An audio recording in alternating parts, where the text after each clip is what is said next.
नमस्कार, मैं हूँ मंगलेश्वर। जबलपुर में एक बांग्लादेशी घुसपैठिए के पकड़े जाने के बाद अब जिला प्रशासन सख्ते में है।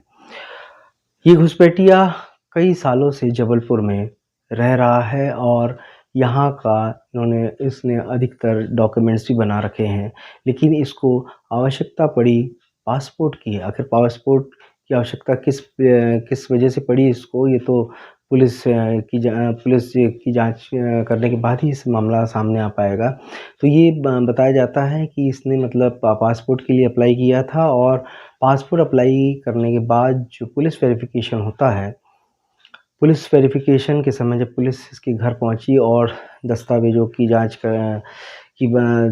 करने पहुँची और दस्तावेज़ जब इससे माँगे गए तो वो दस्तावेज़ कुछ संदेहास्पद लगे। उसमें कुछ डॉक्यूमेंट्स मतलब सही थे, कुछ सही नहीं थे। तो उसके आधार पे जब पुलिस ने उससे और पूछताछ करी तो ये मामला सामने आया और उसने बताया कि वो बांग्लादेशी है। बांग्लादेशी जो युवक है उसका नाम रपन विश्वास है और ये पिछले 13 सालों से जबलपुर में रह रहा है और इसने यहाँ पर ज़मीन लेकर मकान भी बना लिया है और बताया जाता है कि ये इतने सालों से जब रह रहा है तो ज़ाहिर-सी बात है इसके पास और भी जो डॉक्यूमेंट हैं जैसे राशन कार्ड, वोटर आईडी और ज़मीन के कागज़ात और आपका बिजली का बिल वग़ैरह, ये सारा भी होगा। तो ये इसने किस तरीके से बनाया है, ये जाँच के बाद ही पता चलेगा। फ़िलहाल पुलिस ने इसको गिरफ़्तार कर लिया है और इससे और भी पूछताछ कर रही है। तो अब सवाल उठता है कि ये जो इस तरीके से मतलब घुसपैठ करके जो भारत में आ जाते हैं और विभिन्न शहरों में, विभिन्न इलाकों में जाकर ये गुमनाम तरीके से रहते हैं और वहाँ पे नागरिकता भी ले लेते हैं। तो आखिर इनको नागरिकता कैसे मिल जाती है? तो ये जब आस-पास जब रहते हैं तो किसी को पता भी नहीं चल पाता है। तो इसमें हमारी जो शासकीय एजेंसियाँ जो होती हैं, इतनी बड़ी-बड़ी एजेंसियाँ हैं, वो कैसे फ़ेल हो जाती हैं? ये भी एक सोचने की बात है। कितने सालों से अगर वो रह रहा है, तो यहाँ पे जो दुनिया भर की तमाम जो मतलब जाँच एजेंसियाँ हैं, उनको भी पता नहीं चल पाता है और ख़ास तौर पे स्थानीय प्रशासन को भी नहीं पता चल पाता है।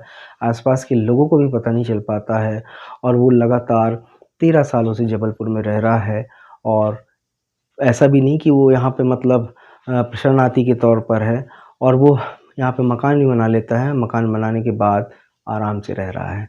और सबसे बड़ी बात अगर की जाए तो उसके पास भारत का जो भारत में रहने के लिए जो वीज़ा और पासपोर्ट की ज़रूरत पड़ती है, वो भी नहीं है। अवैध तरीके से मतलब वो यहाँ पर रह रहा था और ये मामला सामने आने के बाद अब प्रशासन भी सकते में है कि आखिर ये मतलब कैसे मतलब यहाँ पर रह रहा है।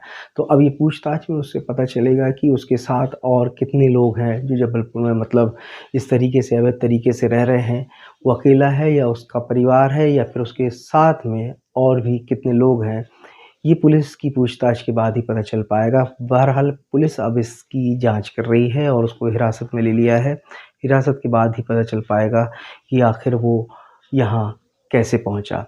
तो ये बहुत ही मतलब चिंतनीय विषय है कि आखिर भारत जैसे देश में ये घुसपैठिए घुस जाते हैं और यहाँ पर रहते हैं और यहाँ के लोग स्थानीय लोगों को तो इतना फ़ायदा नहीं मिल पाता, उतना ये फ़ायदा उठा लेते हैं क्योंकि ये यहाँ पर बता रहे हैं कि ज़मीन ले लिया है। जैसे पुलिस प्रशासन ने जब उससे पूछताछ की तो उसमें सामने आया है कि उसने यहाँ ज़मीन लेकर मकान भी बना लिया। तो आखिर ये मकान कैसे बना लिया उसने, किस तरीके से बनाया?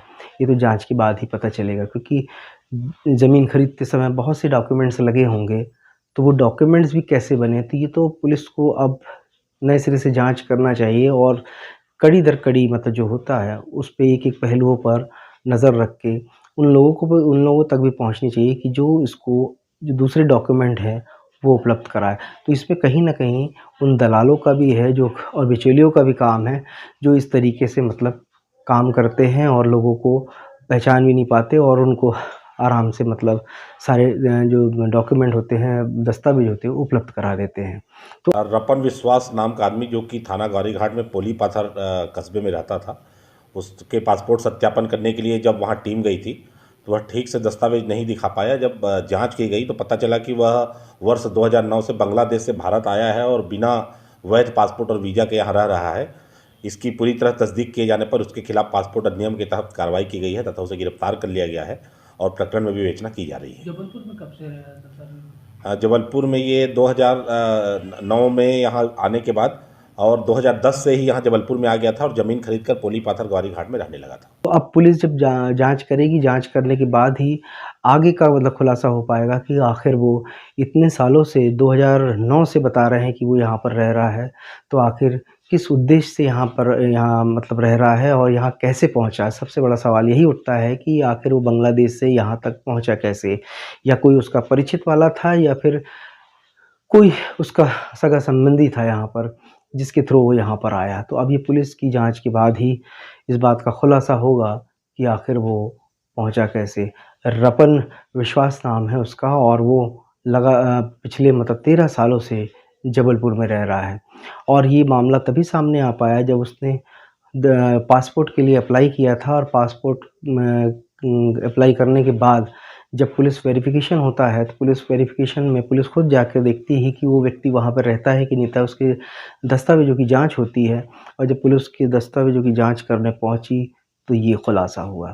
तो ये कहीं न कहीं बहुत ही मतलब गंभीर मामला है और इसकी मतलब जाँच भी होनी चाहिए और पूछताछ भी होनी चाहिए कि आखिर ऐसे कितने बांग्लादेशी या कितने दूसरे देशों से आकर लोग यहाँ पर रह रहे हैं। जबलपुर से मंगलेश्वर।